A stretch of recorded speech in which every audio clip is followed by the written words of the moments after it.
বিসমিল্লাহির রহমানির রহিম।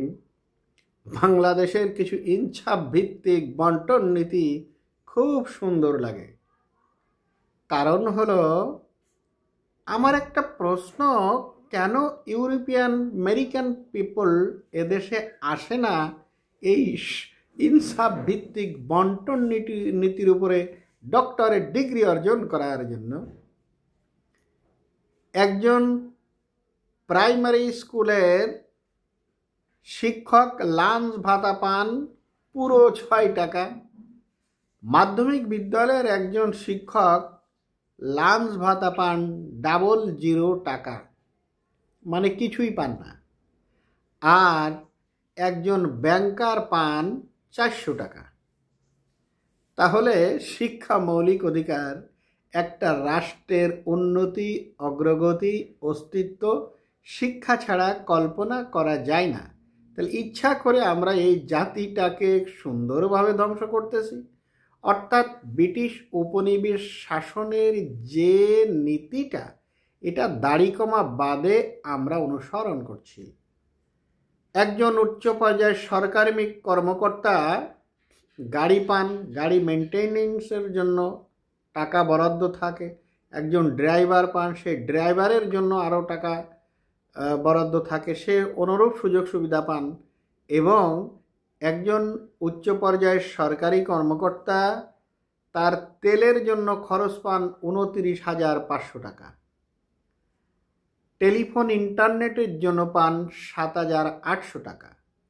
সেলফোনের জন্য পান 1,500 টাকা।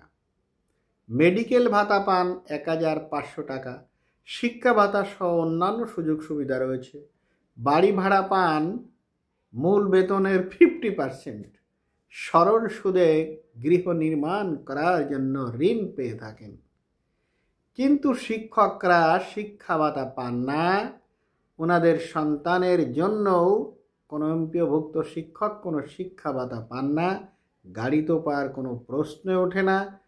বাড়ি নির্মাণ করতে গেলে 14% সুদে, চক্রবৃদ্ধি সুদে তাকে বাড়ি নির্মাণ করতে হয়। ওই ঋণে যে টাচ করবে সারা জীবন ওই ঋণ টেনে যেতে হয়।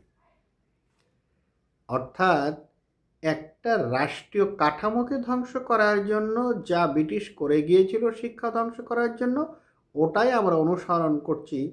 একমাত্র শহীদ প্রেসিডেন্ট বীর উত্তম জিয়া রহমান 1980 সালে মাত্র 3,717 কোটি টাকার বাজেটে আমাদেরকে জাতীয় বাজেটের 50% এমপিওভুক্ত শিক্ষকদের প্রদান করার মাধ্যমে এদেশের শিক্ষার ভিত রচনা করতে পেরেছিলেন।